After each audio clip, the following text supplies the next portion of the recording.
CPEC survey ప్రకారం mood of Telangana 2026 సంబంధించిన దాంట్లో ప్రస్తుతం మనం కరీంనగర్ జిల్లాకు వచ్చేసినాం. కరీంనగర్ జిల్లాలో ఉన్నటువంటి ఆయా నియోజకవర్గాలకు సంబంధించి ఏ విధంగా ఉంది తెలంగాణ ప్రజల ఓటర్లు, ఏ విధంగా తీర్పు ఇవ్వబోతున్నారు రానున్న ఎలక్షన్లో, ఇప్పటివరకు ఏ పార్టీకి వైపు మొగ్గు చూపుతున్నారు అనే అంశానికి సంబంధించిన మాట్లాడుతున్నాం. దాంట్లో భాగంగా మనకు ఫస్ట్ ఎస్సీ రిజర్వ్ కాన్స్టిట్యున్సీ అయినటువంటి ధర్మపురికి సంబంధించిన దాంట్లో మనం ఉన్నాం. ప్రస్తుతం ధర్మపురిలో 42.98% బీఆర్ఎస్ వైపు ఉంటే బీజేపీ వైపు 8.94%, 42.41% కాంగ్రెస్ ఉంది.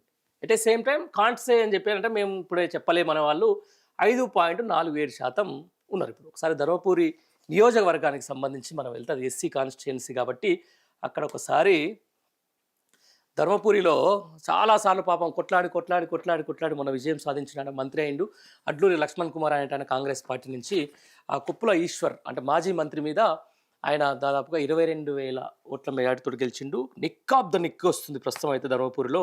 42.9% కాంగ్రెస్ బీఆర్ఎస్ ఉంటే 42.61% కాంగ్రెస్ ఉందంటే బీఆర్ఎస్కు దానికి మధ్య జస్ట్ పాయింట్ తేడాలతో కొట్టుమిట్టాడుతారు. వాళ్ళకి ఎప్పుడు కూడా ప్రతిసారి అదే జరుగుతుంది. మొన్న వచ్చిన ఊపులో దాదాపు 22,000 మెజార్టీతో గెలిచినటువంటి ఇప్పుడున్నటువంటి తాజా మంత్రి అడ్లూరు లక్ష్మణ్ కుమార్ అయితే ఓటమి ఎడ్జ్లో ఉన్నారని చెప్పేసి కూడా మనకి ఇక్కడ ప్రస్తుతం ఉన్నటువంటి క్లియర్గా తెలుస్తున్నటువంటి పరిస్థితి.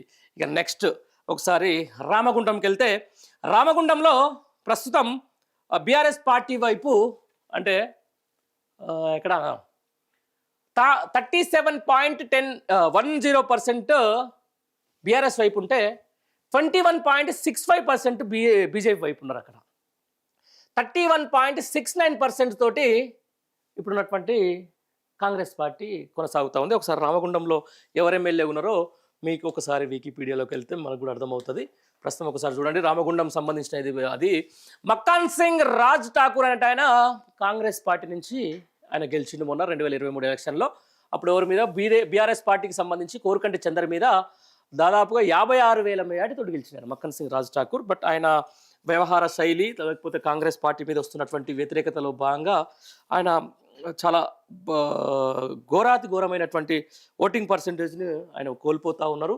అప్పుడు బీజేపీ నుంచి కందుల సంధ్యారాణి అనేట ఆమె పోటీ చేసింది. ఆమెకు దగ్గర ఒక 13,000 ఓట్లు తీసుకొచ్చుకుంది. ఆ రామగుండం సంబంధించిన దాంట్లో 21% ఇప్పుడు అక్కడ బీజేపీ ఘనంగా ఓట్ బ్యాంకును పెంచుకునే ప్రయత్నం చేస్తూ ఉంది. ఏదేమైనా కూడా తన స్వల్ప దాంతో రామగుండంలో 37.10% బీఆర్ఎస్ ఉంటే 31.69% తోటి ఇప్పుడు ఉన్నటువంటి ఎమ్మెల్యే ఉన్నాడు. కాంగ్రెస్ పార్టీ కూడా అక్కడ ఇబ్బందికరమైన పరిస్థితి కొనసాగుతుంది. బీఆర్ఎస్ పార్టీకి ఆధిక్యం వచ్చేటట్టుగా ఉంది. బీజేపీ కూడా అక్కడ బలంగా రామగుండంలో పార్టీ తమ నాయకత్వానికి సంబంధించి ఓటర్లను పెంచుకున్నట్టుగా తెలుస్తూ ఉంది. ఇక నెక్స్ట్ నియోజకవర్గానికి వచ్చేసి మంతని.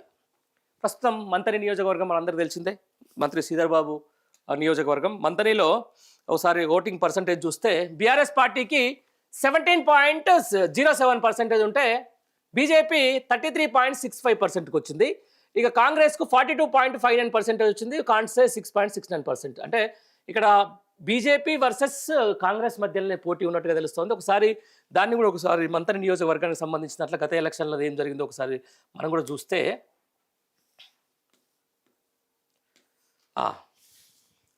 2018లో 2023లో కూడా దుద్దిల్ల శ్రీధర్ బాబే అక్కడ గెలుస్తూ ఉన్నారు కాంగ్రెస్ పార్టీ నుంచి.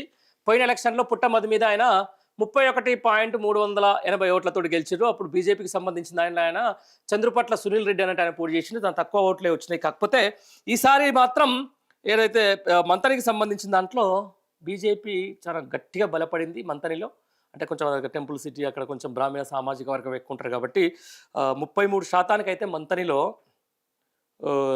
BJP vote బ్యాంక్ని పెంచుకోగలిగింది. అంటే దాదాపుగా శ్రీధర్ బాబుకు సంబంధించిన కాంగ్రెస్ పార్టీకి బీజేపీకి జస్ట్ స్వల్ప 9% తేడాతో ఉంది. అక్కడ బీఆర్ఎస్ పార్టీ మరొకసారి కూడా 3వ స్థానానికి పరిమితమైనట్టుగా మనకైతే స్పష్టంగా తెలుస్తూ ఉంది. ఇక నెక్స్ట్ కాన్స్టిట్యుయెన్సీకి వెళ్తే కరీంనగర్లో పెద్దపల్లి నియోజకవర్గానికి సంబంధించుకొస్తే 49.64% బీఆర్ఎస్ ఉంది, 1.67% బీజేపీ ఉంది, 34.53% ఏమో కాంగ్రెస్ ఉంది, కాన్స్టే 4.16%. అంటే ఇక్కడ పెద్దపల్లిలో తన స్పష్టమైన మెజారిటీ తోటి బీఆర్ఎస్ పార్టీ కొనసాగుతూ ఉంది. కనీసం ఆ పోటీకి దగ్గరికి ఇచ్చేటప్పుడు ఒకసారి పెద్దపల్లి నియోజకవర్గానికి సంబంధించి మనం ఒకసారి చూస్తే ప్రస్తుతం ఎవరున్నారో చూస్తే చింతకుంట విజయ రమణారావు అని చెప్పేసి ఇండియన్ నేషనల్ కాంగ్రెస్ సంబంధించిన కాంగ్రెస్ పార్టీకి ప్రాతినిధ్యం వహిస్తున్నారు. 2023లో గెలిచిన అక్కడ ఎవరి మీద, దాసరి మనోహర్ రెడ్డి మీద దగ్గర 55,000 మెజారిటీతో గెలిచిన ఆయన 2023 ఎలక్షన్లో. దాంట్లో ఆయన ఎందుకో మరి దాసరి విజయ రమణారెడ్డి మీద ఇక్కడ పెద్దపల్లిలో విపరీతమైన వ్యతిరేకత కనిపిస్తూ ఉంది. దాదాపుగా ఓటింగ్ పర్సెంటేజ్ వస్తే 15%, అంటే కాంగ్రెస్ కంటే 15% హైలో, అంటే 15% ఎక్కువలో పెద్దపల్లిలో బీఆర్ఎస్ పార్టీ గెలుస్తుందని చెప్పేసి అక్కడ ప్రజలు విశ్వసిస్తున్నటువంటి పరిస్థితి. ఇక నెక్స్ట్ ఒకసారి వెళ్తే ఇక కరీంనగర్ నియోజకవర్గంలోకి సంబంధించిన దాంట్లో, టౌన్కి సంబంధించిన దాంట్లో చూస్తే బీఆర్ఎస్ వైపు 39.20% ఉంటే బీజేపీ వైపు 38.67% ఉంది. అక్కడ కాంగ్రెస్ పార్టీ పెద్ద ఎక్కడ కూడా ప్రభావం చూపించే పరిస్థితి లేదు, కేవలం 13.52%కే పరిమితమైంది. ఒకసారి మనం కరీంనగర్ నియోజకవర్గానికి సంబంధించిన దాంట్లో ఒకసారి చూస్తే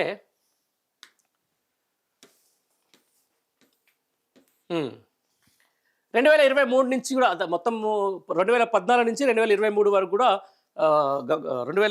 ఈ రోజు వరకు కూడా అక్కడ గంగుల కమలాకరే బీఆర్ఎస్ పార్టీ నుంచి కూడా ప్రాతినిధ్యం వహించి గెలుస్తూ ఉన్నారు.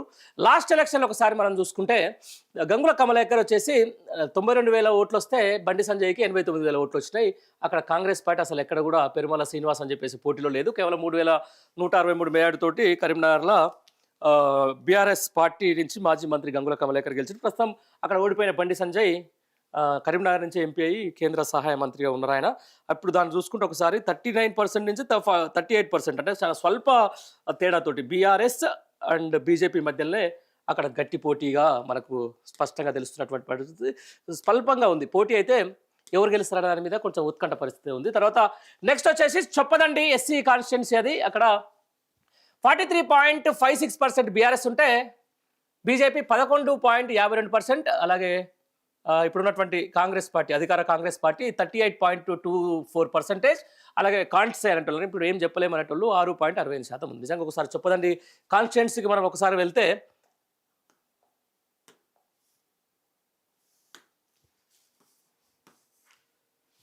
2023లో మేడిపల్లి సత్యం అనేట ఆయన కాంగ్రెస్ పార్టీ నుంచి గెలిచింది. అక్కడ టీఆర్ఎస్ నుంచి ఎవరైతే సుంకె రవిశంకర్ మీద దాదాపు 37,000 మెజార్టీతో గెలిచిన ఆయన, 37,000 మెజార్టీతో గెలిచిన చొప్పదండిగా ఎస్సీ కాన్స్టిట్యుయెన్స్లో ఆయన గణనీయంగా డ్రాస్టిక్గా ఆయన ప్రభావం తగ్గింది. కొంచెం బీజేపీ కూడా అక్కడ పెరిగే ప్రయత్నం చేస్తుంది. బొడిగ శోభ గాలన్న అని చెప్పేసి కూడా ఆమె బీజేపీ నుంచి పోటీ చేసింది. అప్పుడు కూడా మంచి 14% ఓటు బ్యాంక్ తీసుకొచ్చుకుందామే. అదే సేమ్ టైం చొప్పదండి నుంచి ఆ పర్సంటేజ్ని కూడా ఆమె అట్నే కంటిన్యూ చేస్తూ ఉంది. అప్పుడు ఆయనకు 49% ఓటు ఉండే, ఎవరికి చొప్పదండిలో ఉన్నప్పుడు ఆయన 38% పడిపోయిండు. సుంకె రవిశంకర్ అంటే ఆయన పోటీ చేసిన అక్కడ బీఆర్ఎస్ పార్టీ నుంచి ఆయనకు 29% వస్తే ఇప్పుడు ప్రస్తుతం అయితే చొప్పదండి దగ్గర 43% బీఆర్ఎస్ పార్టీ వైపు మొగ్గు చూపింది. రానున్న ఎలక్షన్లో ఖచ్చితంగా బీఆర్ఎస్ పార్టీకి చొప్పదండి ప్రజలు పట్టం కట్టే అవకాశం అయితే స్పష్టంగా మనకు కనిపిస్తున్నటువంటి మాట. ఇక నెక్స్ట్ వచ్చేసి మానకొండూరు, ఇది కూడా ఎస్సీ కాన్స్టిట్యుయెన్సీ. మానకొండూరులో ప్రస్తుతం బీఆర్ఎస్ పార్టీకి 41.11% వస్తే బీజేపీకి 13.56% వచ్చింది. ఆ తర్వాత కాంగ్రెస్ నుంచి ఉన్నటువంటి ఇప్పుడు ప్రస్తుతం ఎవరైతే ఉన్నారో వాళ్ళకు 37.59% వచ్చింది. తర్వాత 7.74% ఇప్పుడు మేమేం చెప్పలేమని చెప్పేసి అంటా ఉన్నారు. ఒకసారి మనం మానకొండూరు నియోజకవర్గాన్ని కూడా ఒకసారి లోపలికి వెళ్ళి చూస్తే మనకి అర్థమవుతుంది ఏంటి పరిస్థితి అని చెప్పేసి. రైట్, ఇది మానకొండూరు నియోజకవర్గం. మానకొండూరులో 2023లో కాంగ్రెస్ పార్టీకి సంబంధించి కవ్వంపల్లి సత్యనారాయణ అనేట ఆయన గెలిచింది. ఎవరి మీద? ఎరుపుల రసమై బాలకిషన్ మీద. ఆయన దగ్గర 32,000 ఓట్ల మేయాడితో గెలిస్తే ప్రస్తుతం మానకొండూరులో పరిస్థితి ఏంటంటే 4 నుంచి 5% ఎక్కువతోటి బీఆర్ఎస్ పార్టీ ముందంజలో ఉంది. అక్కడ అంటే డ్రాస్టిక్గా కాంగ్రెస్ పార్టీకి సంబంధించిన అభ్యర్థుల అది ఏమంటారు దాన్ని మెజారిటీ తగ్గుతుంది. వాళ్ళ కాంగ్రెస్ పార్టీ మీద ప్రజలకు నమ్మకం కూడా తగ్గుతుంది. దానిలో ఇప్పుడు మానకొండూరు నియోజకవర్గం ఒక ప్రత్యక్ష ఉదాహరణగా నిలుస్తుంది. ఇంకా నెక్స్ట్ వచ్చేసి హుజురాబాద్ చూస్తూ ఉన్నాం మనం. హుజురాబాద్ నియోజకవర్గానికి సంబంధించి ప్రతిరోజు ఏదో ఒక అక్కడ ఉన్నటువంటి ఎమ్మెల్యేల మీద వివాదాలకు సంబంధించి దాంట్లో పాడి కౌశిక్ రెడ్డికి సంబంధించిన దాంట్లో కూడా ఏ విధంగా అక్కడ ప్రజలు ఏమనుకుంటున్నారు దాన్ని చూస్తే బీఆర్ఎస్ పార్టీ వైపు 39.57% ఇప్పటికి కూడా మొగ్గు చూపుతా ఉన్నారు. తర్వాత బీజేపీ వైపు 30.51% మొగ్గు చూపుతా ఉన్నారు. ఆ తర్వాత కాంగ్రెస్ నుంచి 21.59%, అంటే దాదాపుగా 40% మంది హుజురాబాదే మనం మాట్లాడేది. హుజురాబాద్కు సంబంధించిన దాంట్లోనే 21% కాంగ్రెస్ ఉంటుంది, 30% బీజేపీ ఉంటుంది, 39% బీఆర్ఎస్ ఉంటుంది అని చెప్పేసి కూడా సిప్యాక్ ఓటర్ చెప్తున్నటువంటి పరిస్థితి. గత ఎలక్షన్లో ఒకసారి మనం వెళ్తే హుజురాబాద్కు సంబంధించి చూడండి ఒకసారి, ఎక్కడిచ్చిండు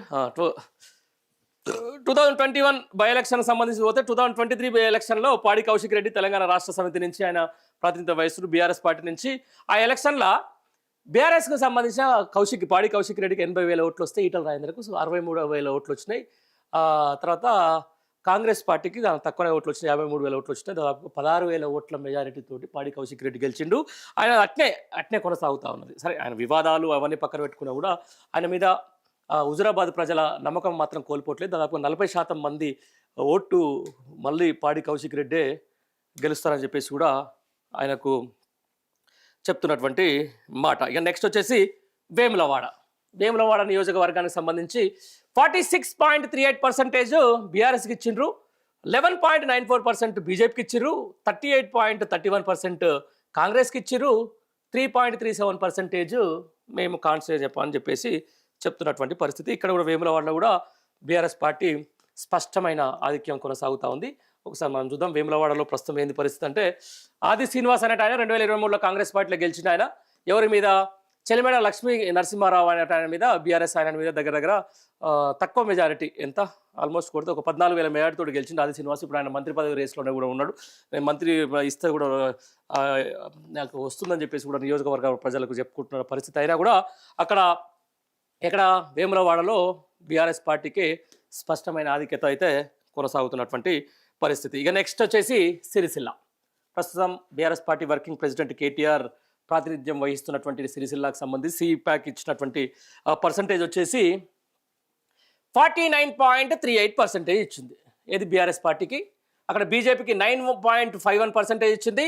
ఆ తర్వాత కాంగ్రెస్ పార్టీకి 35.74% ఇచ్చింది. కాన్సే 5.37%, అంటే ఆల్మోస్ట్ ఒక 15% ఓటింగ్ పర్సెంట్తో 15% ఎక్కువ పర్సంటేజ్తో సిరిసిల్లలో మరొకసారి స్పష్టమైన ఆధిక్యతతో కేటీఆర్ కొనసాగుతూ ఉన్నారు. అక్కడ జరుగుతున్నటువంటి చాలా రాజకీయ పరిణామాలు మనం చూస్తున్న నేపథ్యంలో కూడా ఇంత ఊపులో కూడా సిరిసిల్లలో మళ్ళీ బీఆర్ఎస్ పార్టీకి సంబంధించిన వర్కింగ్ ప్రెసిడెంట్ బంపర్ మేయాడుతో ఇప్పుడు ఎలక్షన్లు వస్తే కూడా గెలుస్తారని చెప్పేసి కూడా మనకు ఇక్కడ స్పష్టంగా తెలుస్తున్నటువంటి పరిస్థితి. ఒకసారి సిరిసిల్లాకు సంబంధించిన దాంట్లో మనం గత ఎలక్షన్లకు వెళ్తే ఏందనేది మీకు స్పష్టంగా అర్థమవుతుంది. అంటే దాదాపుగా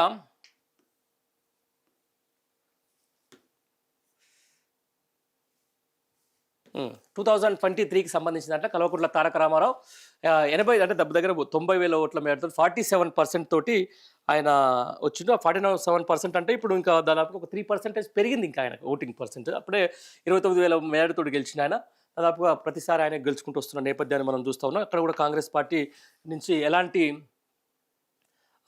పోటీ అయితే మనకైతే కనిపిస్తట్లేదు. సిరిసిల్ల నుంచి అంటే 35%లో వాళ్ళు ఉంటే 49% సిరిసిల్లలో బీఆర్ఎస్ కొనసాగుతూ ఉంది. ఇది సిరిసిల్లకు సంబంధించి. ఇక నెక్స్ట్ వచ్చేసి జగిత్యాలకు సంబంధించి ఇక్కడ కూడా కొంచెం మనం చూస్తున్నాం రాజకీయ పరిణామాలు. అక్కడ కూడా పార్టీ ఫిరాయింపుకు సంబంధించినటువంటి ఎమ్మెల్యే ఉన్నాడు కాబట్టి ఒకసారి చూస్తే జగిత్యాలలో బీఆర్ఎస్ పార్టీ వైపు 39.51%తో బీఆర్ఎస్ ఉంటే 24.56%తో బీజేపీ ఉంది. 28.14%తో కాంగ్రెస్ ఉంది. 7.89 మంది మేమేం చెప్పలేము అన్న పరిస్థితిలో ఉందంటే ఇక్కడ కూడా దాదాపుగా 11% ఎక్కువతోటి బీఆర్ఎస్ పార్టీ కొనసాగుతూ ఉంది. గత ఎలక్షన్లో ఒకసారి మనం జగిత్యాలను చూస్తే 2018లో బీఆర్ఎస్ నుంచే 2023 నుంచి కూడా బీఆర్ఎస్ పార్టీ నుంచే ఈ డాక్టర్ సంజయ్ ఆయన గెలిచిండు. ఆ తర్వాత ఆయన పార్టీ ఫిరాయించేసి పోయిండు. అప్పుడు ఎవరి మీద అంటే పోటీ చేసింది జీవన్ రెడ్డి మీద. దాదాపుగా 15,822 ఓట్ల మేరతో గెలిచింది. ఆయన మీద అక్కడ విపరీతమైనటువంటి కోపంతో జగిత్యాల ప్రజలున్నారు కాబట్టి దాదాపుగా ఆయనకంటే ఎక్కువ బీజేపీ వైపు మొగ్గు చూపుతా ఉన్నారు. ఒకవేళ ప్రత్యామ్నాయం అక్కడ పోటీ ఉంటే బీఆర్ఎస్ బీజేపీ మధ్యలో ఉంటుంది. బీజేపీకి బీఆర్ఎస్కు సంబంధించిన దాంట్లో కూడా దగ్గర దగ్గర అంతరం ఎంత అంటే 39%, 24 అంటే ఒక 15% ఎక్కువ మెజార్టీ తోటి, ఎక్కువ ఓటింగ్ శాతంతో జగిత్యాలలో బీఆర్ఎస్ పార్టీ సంపూర్ణమైనటువంటి ఆధిక్యంలో కొనసాగుతున్నటువంటి పరిస్థితి. ఇది కరీంనగర్లో ఉన్నటువంటి నియోజకవర్గాల తాజా జాబితా.